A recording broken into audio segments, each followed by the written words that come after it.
Alright everybody, welcome back to Skyway Classics YouTube channel. We are now going for a ride in our 1970 Oldsmobile Cutlass Supreme Convertible. Of course, this is one of my personal favorite vehicles on the lot.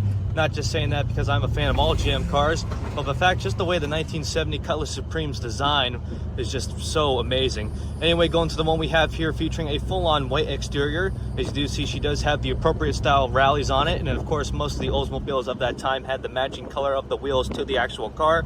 Other than that, you notice that it does have the up and down dual tail lights. Of course, from 70 to 72, they did have almost an identical body style. Of course, you know, from 72, they had the checkerboard, whereas the 70 had the singles. And of course, 71 had a little bit of a difference. But other than that, going into a little bit more, having the single Oldsmobile mirror on the left, having a blue, and of course, it does look black. It is actually a dark blue power top. And I will say it again, it is a power top, which we'll go into in a minute. But other than that, moving on to the inside, as you can see, having a navy blue and white interior. See, it is in very nice low shape there. Of course, most of the time you see the custom Oldsmobile gauges, gas gauge, speedometer, and of course, most of the time you either had the option of a clock, or most people in the 70s decided to put a Sun Pro tack in there. Other than that, you have the base style wheel, which King Cutlass are custom to the Oldsmobile Cutlass Supreme. A lot of times people would put the sportier wheel on it. I personally like the old school wheel and having a working horn. But other than that, look on the dash, you can see where the old radio was, having a 3 aftermarket gauges to show more accuracy than the old school style lights. As you see, it is an automatic on the floor, the appropriate style Oldsmobile Cutlass Supreme shifter. Other than that, as you may notice, we have a later model added stereo system, which contributes to the rest of our interior there too. Also on the kick panels, you can see they added that.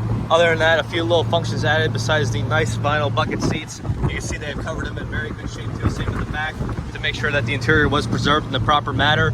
Other than that, you have the electric front crank windows, and I'll also have the old school crank in the back. Of course, you can see for yourself, windows go up just by themselves in very good condition there.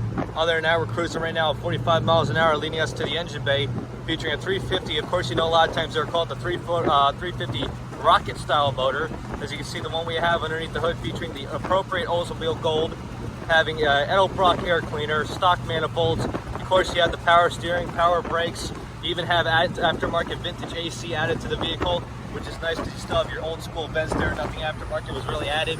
Other than that, this is a pretty sweet little ride. Of course, you may notice under the engine bay too, you do have a dual style battery kit under there, and that's also because of the audio system in the trunk, which you will see in the pictures. Since it does provide a good amount of audio, it does take a little bit more power than your basic battery. But other than that, now I think it is time we get it turned around and up on the lift. So if you have a moment, folks, please stay tuned with us to see the underneath.